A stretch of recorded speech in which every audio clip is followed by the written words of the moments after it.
We're in the full swing of our season 4. If you just found us, we have close to 40 episodes for you to explore. You don't need to listen to them in sequence. You can look them up and choose a la carte topics and issues that most interest you.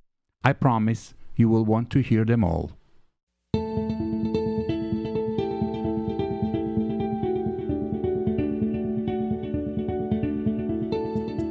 Hello and welcome to the Global Health Matters podcast. I'm your host, Garry Aslanyan. Whether you watched 2001 A Space Odyssey movie or have recently experimented with ChatGPT, it's impossible to ignore the rapid rise of artificial intelligence in our daily lives.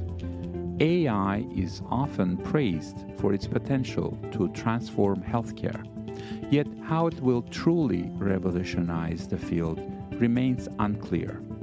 In this episode, I am joined by two experts at the forefront of AI's integration into national health systems.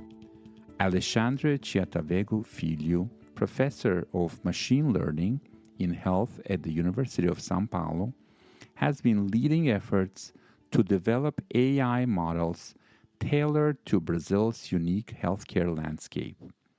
Jiho Cha, member of the National Assembly of the Republic of Korea and chairperson of the AI Future Strategy Special Committee, brings insights into the policy and strategy shaping AI's role in healthcare. Together with Alexandre and Jiho, we will explore the promises, challenges, and current realities of AI in healthcare. Hi, Alexandre. Hi, Jiho. How are you today? Good. How are you? I'm very good here in South Korea, Seoul. Doing good too here from São Paulo, Brazil. You guys are on different parts of the planet. So we're going to bring you all together and talk a little bit about this topic that really is very fascinating. And I really am looking forward to this discussion. When both of you started your careers, I assume artificial intelligence was more of a concept. People found them in the books or movies, but now it's a reality. So how did you end up working in this field? Maybe we'll start with Alexandre and then Jiho. Sure. So I'm an economist by training. So I always wanted to improve decisions and decrease market imperfections and so on. And I always saw the rise of big data that we have now. So I did my undergrad back in 2006, 2007. And then I saw the growth of data collection and the possibility of using this data collection to improve decisions. And healthcare is probably the area that collects more data around the world. It is estimated that around 30% of every data collected is from healthcare. And at the same time that it collects a lot of data, it's a very complex and hard area to make decisions, right? So ever since I was an undergrad, I saw healthcare as having a huge potential into use this data growth for improving decisions. So I started as a professor here at the University of São Paulo in the field that we call epidemiology. Which now my students call it data science in healthcare. And then back in the day, we didn't have data science. I think the term wasn't even coined back then, when I started as a professor here in 2013. Always working on big data, seeing the increase of data. And then we started hearing about this thing called machine learning around 2014, 2015.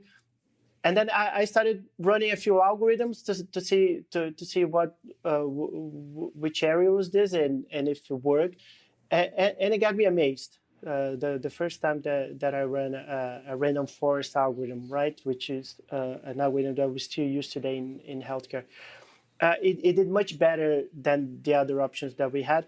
So I got together with my PhD students back then, and I was a little bit worried that I was going crazy, right? I was not seeing something. So I got them together, and then I told them, so I've heard about this thing called machine learning. Do you want to try this algorithm, see if it works, see if I'm not going crazy? and then we'll talk about it. And then my two PhD students, which are brilliant, they are now professor here at highly regarded universities here in Brazil. They got back to me a month later, and they were like, "Professor, so this machine learning thing that you showed us, this is going to change everything." And I asked them, "So are we going? Are we moving fields? Are we going all in on this machine learning thing?" And they were like, "Absolutely, we're going all in on this." So ever since we've been in the field here in our lab at the University of São Paolo, trying to adapt those algorithms into different diseases in different areas throughout Brazil and throughout the world. Mm-hmm. And what about you, Jiho? I'm trained as a physician by profession. Right. And then actually I crossed the different disciplinary border. I studied anthropology and international development and international health, especially focusing on health system. And about 20 years ago, I was the humanitarian physician working in the different vulnerable contexts. Since then, always I have focused on the needs in the field and what makes health vulnerability. Reflecting my previous years as a humanitarian actor, I keep encountering the failure of the interventions and the system failure and etc. Uh-huh. And then I think it is deeply rooted in the inequality in the human intelligence system. So the health system or the other economic system, they are largely based on the human intellectual system. But the education or administrative incapability in the vulnerable context or fragile country, it is very difficult to scale up this root cause of the human intelligence. And so it's why in the humanitarian crisis or some conflict region prolonged the conflict, the situation, because of the government lack the governance model to scale up this system, then I have encountered the artificial intelligence in 2016. I was very surprised when I first looked at that, and then I found it can be the game changer Uh-huh. in the global health and especially humanitarian health context. So as my previous academic journey, and I crossed the border, discipline border again, and learning artificial intelligence, machine learning, and collaborate with on the one hand AI engineers, on the other hand I have worked with one of the biggest hospital in South Korea. At the time, we developed a model of the cardiovascular disease prediction model using Okay. the microvascular pattern in our retina, and along with the very simple patient data like gender and age or diabetic mellitus or the hypertension or not. And then we found its prediction accuracy is a bit better than the cardiac CT and with a very cost-effective way. So then I confirmed my idea on how this can be the very important game changer in the global health setting. So then I quickly move on artificial intelligence application in this field.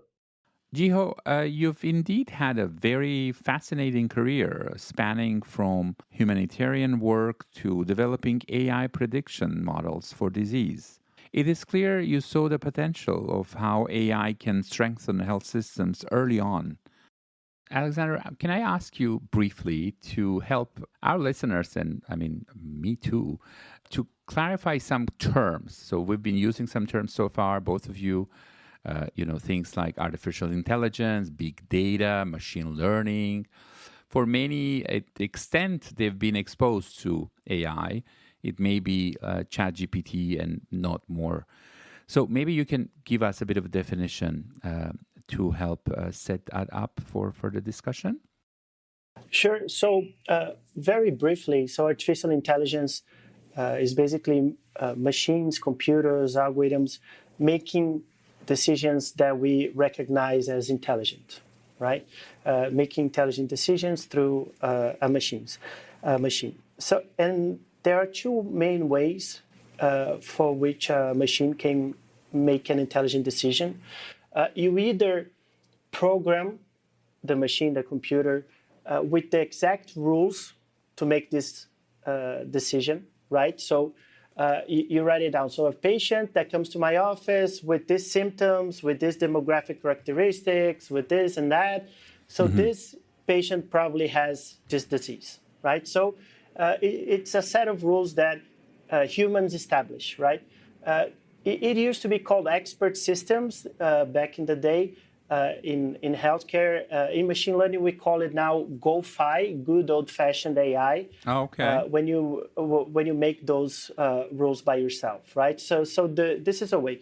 The issue with this strategy is that us as humans, we have a lot of difficulty into explaining our intelligent decisions, right? We think we can explain why we made different decisions, even the simplest ones, but in the end, we have a really hard time into explaining. For example, even explaining why we know the difference between a dog and a cat, for example, right? It seems very straightforward. Every one of us looks at the dog. Well, we know it's a dog. We look at a cat. We know it's a cat. But when we try to explain, to set out rules, why one is a dog and the other is a cat, we have a really hard time into doing it. For example, people would try to say, oh, so cats have pointy ears, for example, right? But some dogs have pointy ears too, right? Or cats have whiskers, but some dogs have a little mustache too, and so on. So we find it very hard to explain even some of our simplest and most basic decisions, right? So those expert systems, those good old-fashioned AI, haven't worked so well. And we have another strategy, which is instead of writing down the rules, we guide the learning of those algorithms to learn to actually understand the rules through examples. So in this other possibility, the machines, the algorithms, the computers will learn the actual rules to make decisions through example, through data, right? Which is an area that we call machine learning. It's why machine learning has grown so much and will keep on growing, especially in the most complex, in the hardest field that there is, which is healthcare. So the artificial intelligence, two possibilities. You either hard code the rules or you let the machines learn from rules. When the machine learns the rules, it's what we call machine learning. And big data, for some time, we tried to define big data in terms of the size of the data that we had, right? So 1 terabyte would be big data and so on. But the size of the data that we use changes, they increases every single year. So we stopped doing that. I like to define big data as data big enough that you have to change your traditional ways of analyzing data, right? You have now a data set that is so large that your traditional techniques are not suitable anymore, or your traditional software doesn't open on Excel and so on. So when your ways of analyzing this data changes, it's what I call big data.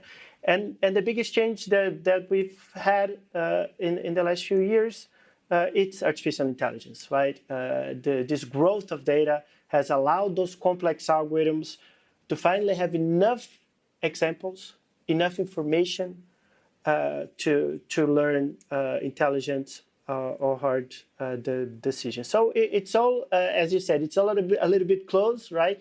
Artificial intelligence, machine learning, big data, it's all connected, but they have different definitions, different and meanings. Yeah. Well, it's somewhat better now. I feel a bit better. Hopefully, our listeners as well. Coming back to you, Jiho, you mentioned you really came to this as working as a medical doctor in humanitarian settings. Looking forward, how do you see AI impacting the most vulnerable populations, let's say in fragile or conflict-affected areas? I think we first need to address how conflict and crisis impact on the vulnerable population. Because then we can identify or intervene the pathway to mitigate those kind of the interaction by the AI. For example, or other crisis does not only affect to the human health directly, but it kind of aggravate function of the health system, existing health system.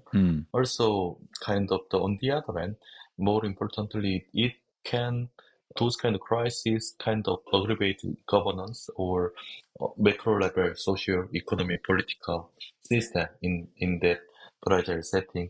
So that have a secondary impact on the social inequality in that society.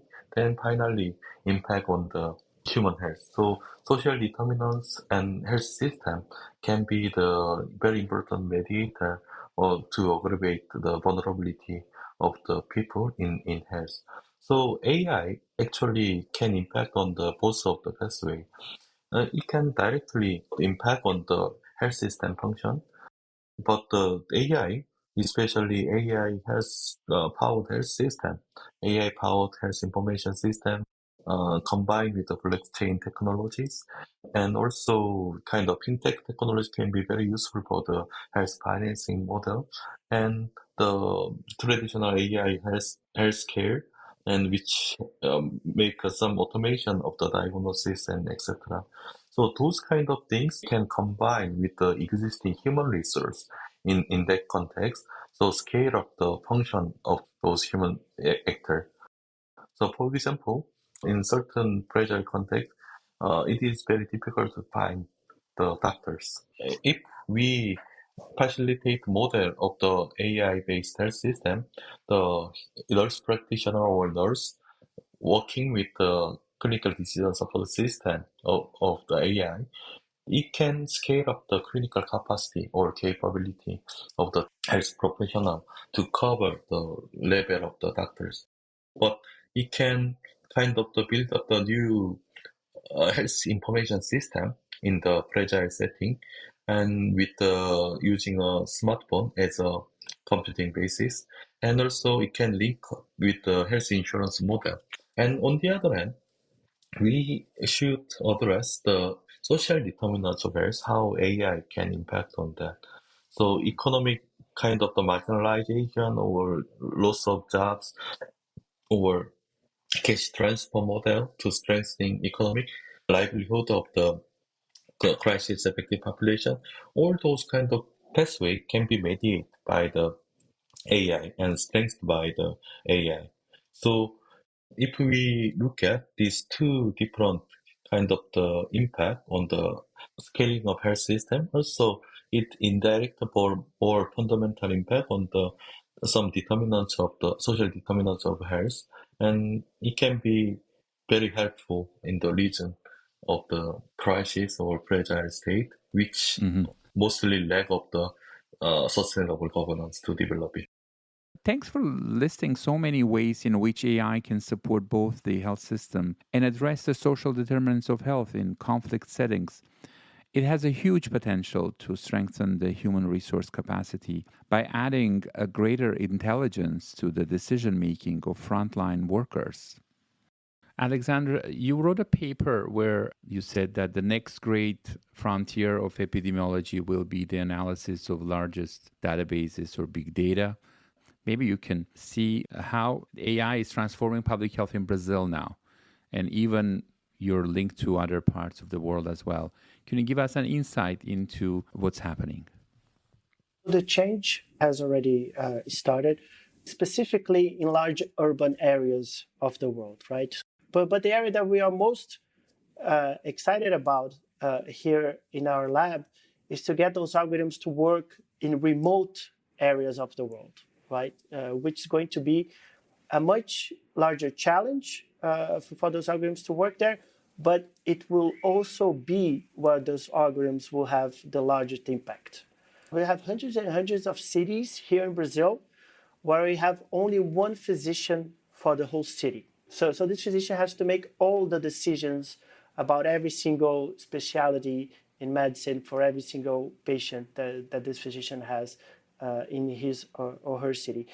in the future, this physician will have the best cardiologist in the world, the best pneumologist in the world, right next to him or her, ready to answer any questions that this physician has. So we think that this will dramatically improve quality of healthcare decisions in these remote areas of the world, reducing drastically the presence of inequality in healthcare. But in order to get those algorithms to these regions, we have been identifying three very large challenges.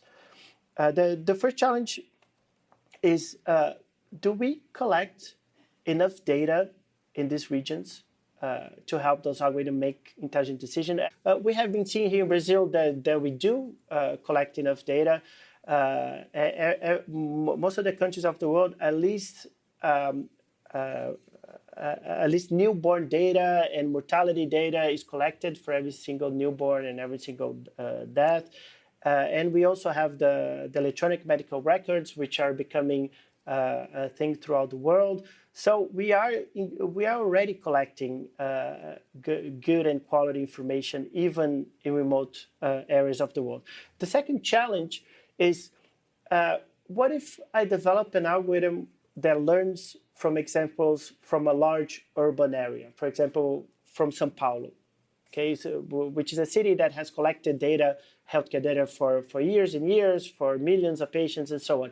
An algorithm that learns to make intelligent decisions using these examples from São Paulo, will it work equally well on in those other places, remote areas of the world, right? Where the patients are extremely different, where you have different resources availability, where you have different risk factors, where the genetic background of those patients is different, and so on.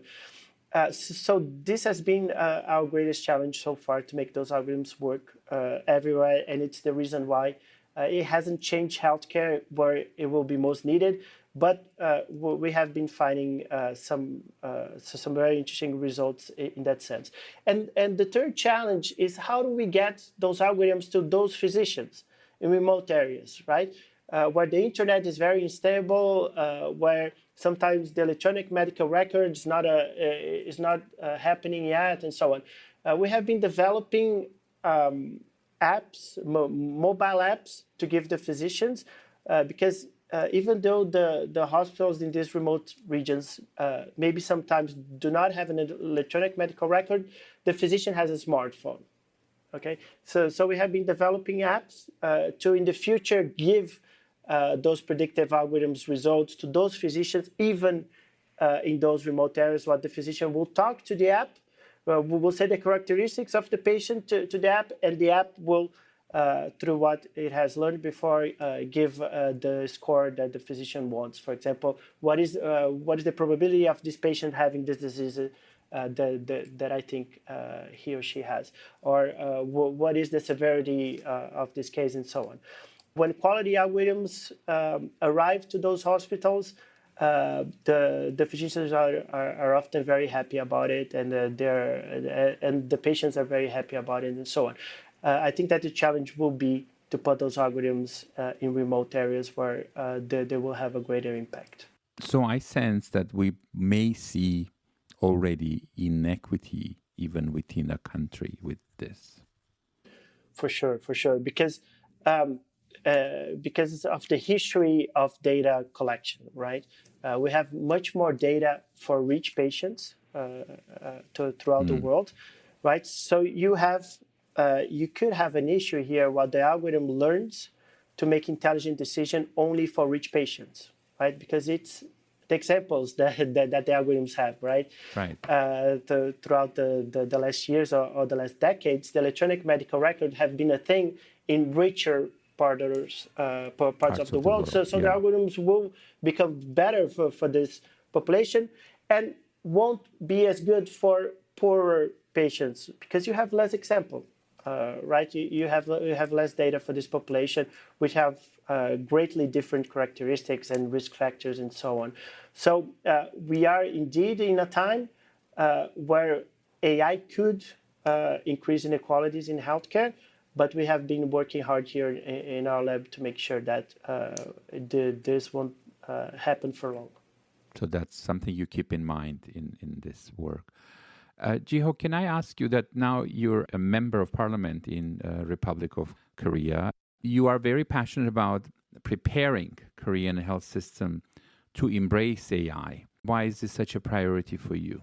South Korea is relatively good accessibility to healthcare and not fully universal healthcare coverages, but comparing to the other context, and we have a relatively sustainable healthcare accessibility and less health disparity, and also we have a enough number of the doctors and also another health professional.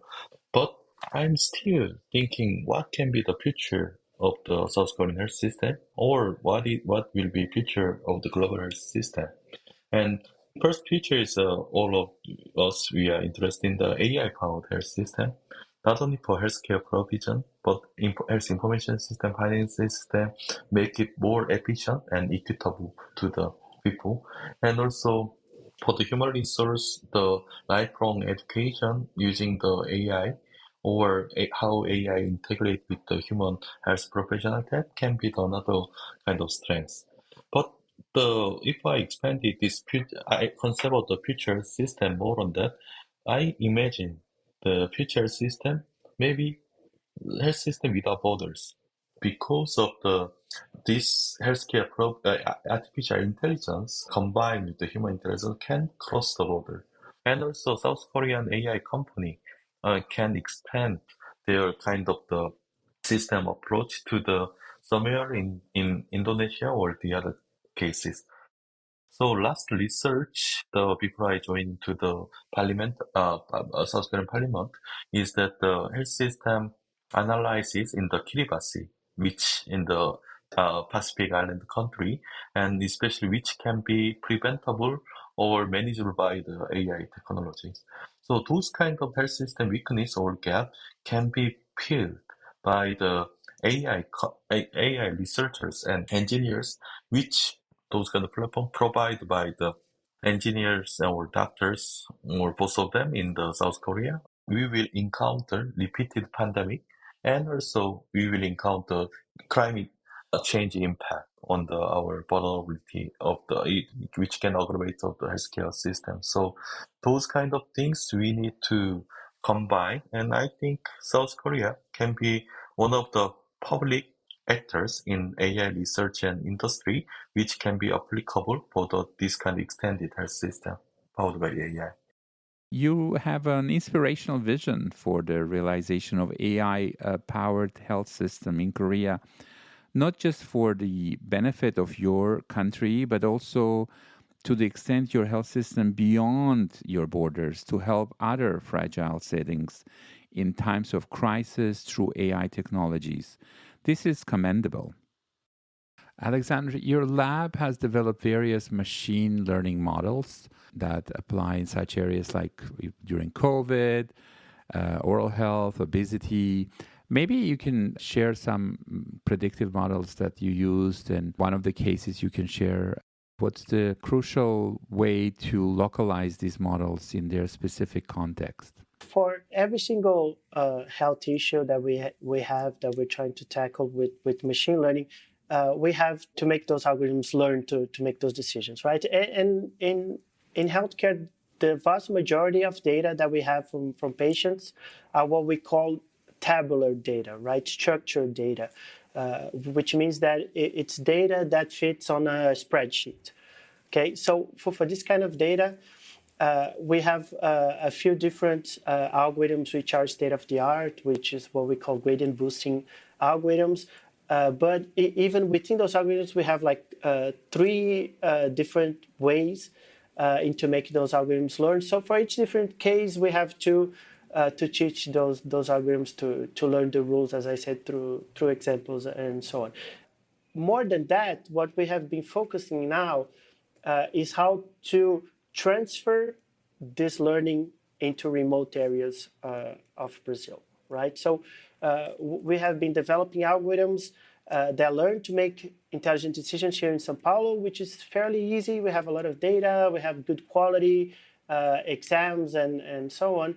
So those algorithms learn to make intelligent decisions here in Brazil, in São Paulo, and then we transfer this basic learning from São Paulo for the different regions of Brazil. And we have to do the fine-tuning of those algorithms for the different realities that we have in Brazil. As you probably know, Brazil is one of the most diverse and unequal countries in the world, right? Our economic inequality is one of the largest in the world. And we also have pretty much every single race or every single ethnic background. We have a lot of Koreans here in São Paulo, Jiho, and a lot of diversity overall, either in terms of genetic characteristics or in terms of risk factor of food intakes and so on.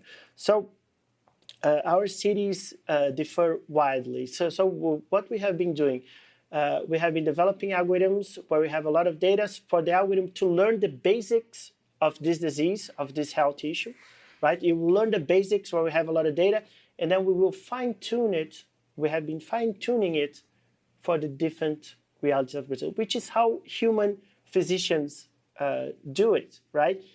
When a physician comes here to São Paulo from a small city, he or she comes here to São Paulo to learn a specialty, a medical specialty.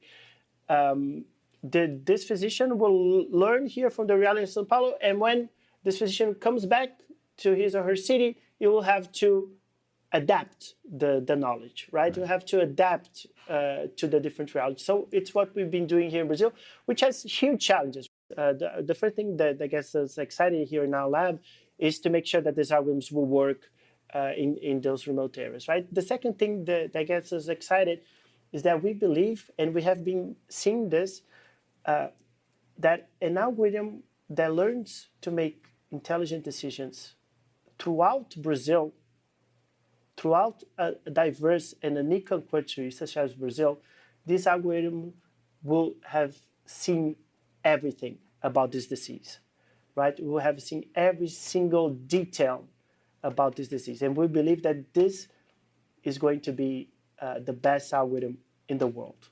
And we have been finding that those algorithms work really well throughout the world.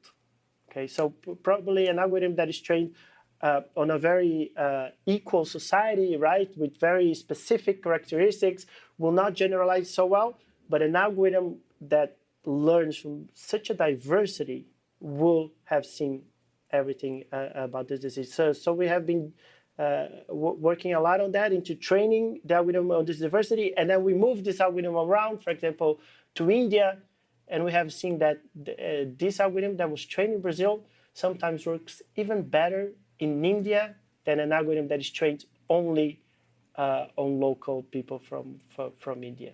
Because this algorithm has really learned about the disease, has really understood the disease, because it has seen everything about this disease. So it's something that I guess is very exciting to make it work in Brazil. And after we figure it out, it's a huge challenge. But after we figure it out how to make it work in Brazil, we are confident that this algorithm is going to work throughout the world. I'm sure many of our listeners have already learned a lot about AI. Thank you for sharing the experiences. Just to wrap up, what advice would you offer to researchers and policymakers who are looking into integrating AI into their health systems? Simply speaking, the policymaker or researcher should aware, like Alexander said, and future intelligence, what it will be. And so there will be two different intelligence in near future. First one is the connected intelligence with the AI and human intelligence. And AGI or ASI, artificial general intelligence or artificial super intelligence. So there will be these two kind of the intelligence will lead human society in near future. So we should aware our human resource or health system should be adapted into the new intelligence model. that will not be avoidable future. It will come, and I'm not sure it will not come next year, but it will come very soon, very soon. So we need to prepare that. And second thing, very simply speaking, my concern is that those kind of AI transformation of the human intelligence or health system is led by the private sector. And it means the private sector, like especially in the big IT tech and in the outside of our countries, they lead this transformation. So public health researchers or international organization, the policymakers or government public actor, we should address how to transform this kind of the private lead innovation into more public interest. That is very important. Otherwise, we will encounter very serious health inequality in near future. So that is what I wanted to emphasize. It's clear that your government is strengthening its capacity to leverage both human and artificial intelligence effectively, ensuring their use serves the public good. Alexandre, what guidance would you give to other countries? I would try to make sure that everyone that is going to work on AI has this in mind, right? That you have to make sure that it's going to work for everyone, right? That AI is not going to increase inequalities, right? To the contrary, we have a huge opportunity in our hands to decrease inequality, to decrease prejudices on healthcare, to identify and correct those inequalities that we have now in healthcare. But if you leave AI by itself, it's probably going to increase inequality if you do not think hard about it. Because as I said, those algorithms will work more for the people that we have more data, which are the richest patients. So everyone working on AI, make sure that I would urge everyone to make sure that those algorithms will have a great impact where they will be more important, which is in the remote and poorer regions of the world. Thank you both for this insightful conversation. I learned a lot, and good luck with your work. Thank you so much. Thank you very much for having me. It was a pleasure. As Alexandre and Jiho highlighted, artificial intelligence has the potential to greatly enhance access to and the quality of healthcare services while also strengthening health system governance, particularly for remote and vulnerable populations. If developed responsibly by ensuring that algorithms and models are trained on diverse, locally relevant data, AI can help reduce health inequalities. However, without careful implementation, it also risks reinforcing existing disparities. With AI-driven transformation on the horizon, it is critical for policymakers to actively engage in shaping its development to ensure that AI is harnessed as a force for public good. Let's hear from one of our listeners. Hi, my name is Jiho Cha, and I am one of the many listeners of the Global Health Matters podcast. I've been listening to this podcast for the past couple of months now, and one of the main reasons I enjoy it is because it not only raises awareness about the most pressing global health challenges we face today, but it also provides a deep understanding of the root causes behind these issues. Hearing different insights from such a wide range of professionals, from physicians and epidemiologists to journalists and psychologists, we really get to adopt an interdisciplinary perspective of global health. And as a current global health student myself, I find the stories shared incredibly inspiring. It's powerful to hear how each person has made a meaningful contribution to their field. Lastly, I just wanted to say that Garry, you're an amazing interviewer. You're always asking the questions that I have wanted to ask. Thank you so much. Thank you, Nisha, for your feedback. Our team spends a lot of time to ensure that the episodes cover a range of disciplines and highlights various stories. So I'm so glad that this is helpful to you as a student. To learn more about the topic discussed in this episode, visit the episode's webpage, where you will find additional readings, show notes, and translations. Don't forget to get in touch with us via social media, email, or by sharing a voice message. And be sure to subscribe or follow us wherever you get your podcasts. Global Health Matters is produced by TDR, a United Nations co-sponsored research program based at the World Health Organization. Thank you for listening.